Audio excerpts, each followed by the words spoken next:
बोला बोला बोला। हाई दिन रात बस थ्रेसर धरे बा तो कुल काम हो जाई।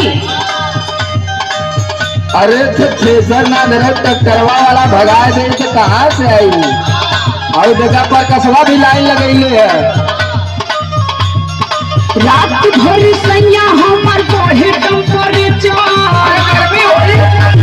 हां हमरे चिंता बहुत हो जाला।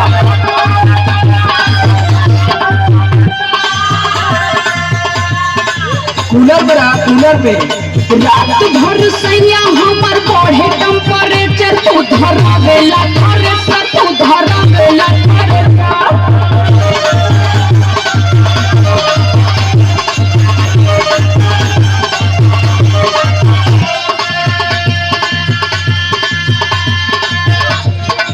अरे 4 दिन के लहार बाहर है, कमाए लगे कुछ नहीं तो भाई नवमी का मेला आ जाए तो लघु प्याज बदे मुंह बनावे। तब तो तुम्हें कुल चीज चाहे लगी दुनिया भर के दिमाग बदले ही।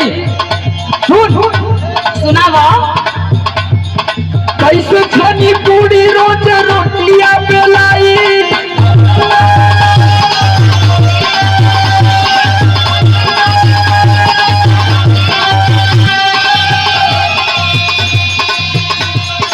कैसे खानी पूरी रोजा रोटियां बेलाई। धोना बेला नहीं लाई, धोना बेला नहीं लाई।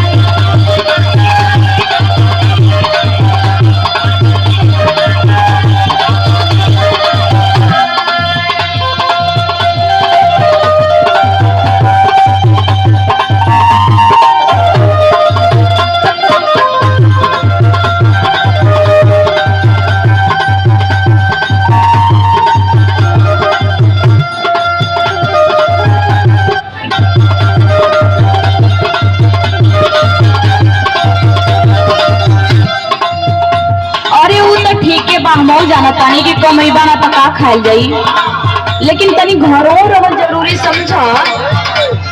हाँ तो रही घर हम मंगवा लिया था कुल दोस्त था। सुना सुनावा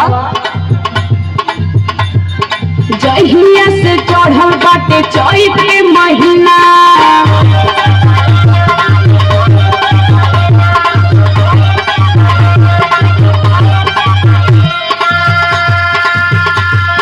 सुतेला ना घरवा पलम एको दिना। तनी घरों रहे सीखा। हाँ घरवा सूट के बुखारी है। जहिया से चढ़ल बाटे चैत के महीना सुतेला ना घरवा पलम एको दिना।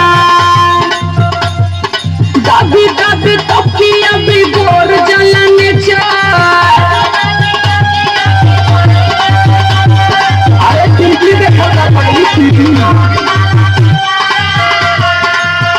मोबाइल में टिकटॉक पर वीडियो बनाव के टाइम पास हो गई। देखा थी कुल मेहरारू बनावत थी। हमारे ना आवेला हो यह खाली तोरे ना आवेला। अरे संदीप राज उर्फ राज से सीख ले, वो तो टिकटॉक का स्टार है। दाबी दाबी तकिया बिगोर जलने चार।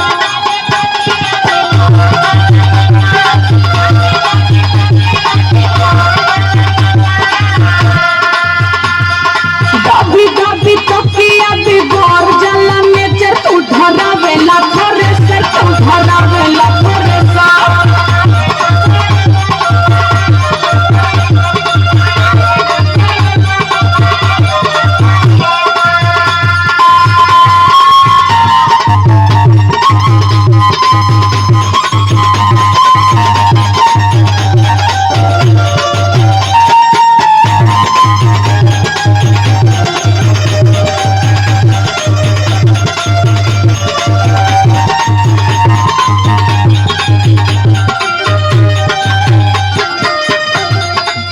अरे तो आप अगर घरवा बैठे तो कैसे कुछ व्यवस्था चली।